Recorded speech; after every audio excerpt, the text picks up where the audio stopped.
What if a nation that today ranks among the world's fastest-growing economies was instead erased before it could ever be born? What if the people of Bangladesh were never allowed their independence, condemned to remain a forgotten province in a collapsing empire? History often turns on a single moment. In our world, Bangladesh emerged in 1971 after a brutal struggle, reshaping South Asian geopolitics. But imagine a darker timeline, one where India remains neutral, closes its borders, and East Pakistan never becomes Bangladesh. In this world, India's leadership calculates that intervention would bleed the economy, escalate the Cold War, and inflame global diplomatic risks.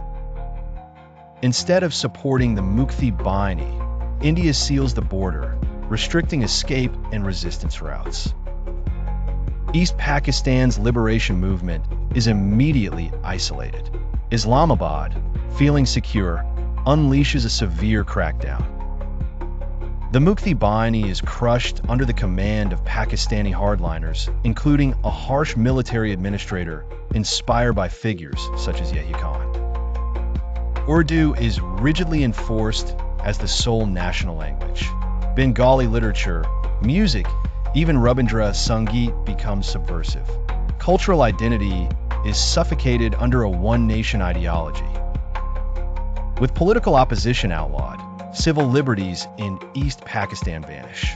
Sheikh Mujibur Rahman and other liberal nationalist leaders are publicly tried and executed, erasing democratic hope at the root.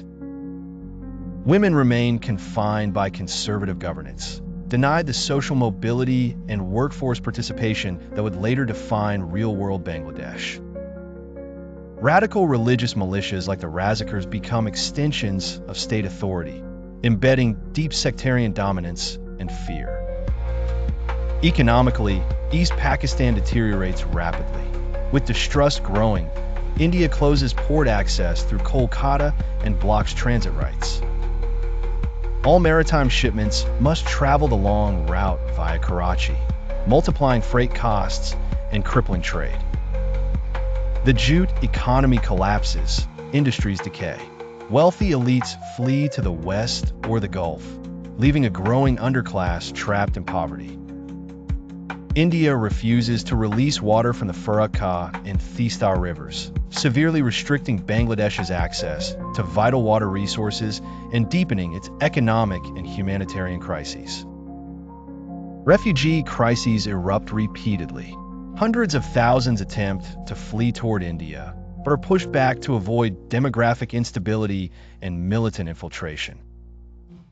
Myanmar reinforces its borders, forcing displaced populations to take perilous routes through the Chittagong Hill tracts. Some escape into Bhutan, but the monarchy, fearing insurgent spillover, responds with strict enforcement, deportations, and border patrol augmentation. A humanitarian tragedy unfolds in silence. By the 1990s, East Pakistan has become a security liability. Extremism spreads. The army prioritizes ideological control over development. When the Kargil War ignites in 1999, Pakistan's leadership attempts a bold eastern diversion, launching a surprise offensive toward Krishnanagar in West Bengal. India retaliates with overwhelming force.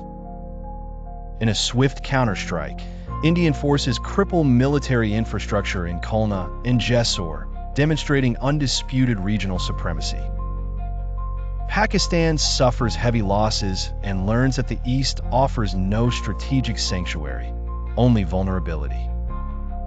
The new millennium brings only further decline.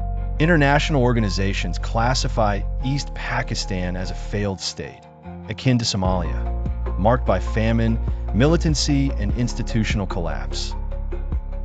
West Pakistan grows resentful of subsidizing a territory that yields nothing but global embarrassment. Eventually, the United Nations intervenes under a humanitarian mandate. Rebellions erupt, uniting surviving fragments of the old Mukti Bahini spirit with desperate civilians. After years of chaos, a new nation is finally recognized, but independence comes late, scarred, and without allies. India, remembering decades of border pressure, extremist infiltration, and economic burdens, refuses generous support. Diplomatic relations remain hostile. The newborn state lacks infrastructure, trade networks, or stable governance. What could have been a rising nation, one of the world's fastest growing economies in our timeline, becomes instead a land stuck in perpetual crisis. In this alternate history, the subcontinent suffers far more. By not intervening in 1971, India would have preserved neutrality, but would have given East Pakistan instability for generations. Bangladesh would not stand as a story of resilience, but as a warning of what the denial of freedom can unleash on a people and a region. If you think India did a great favor to Bangladesh by intervening in 1971, which is not recognized by the latter today, leave your thoughts and comments. Like, comment, share and subscribe.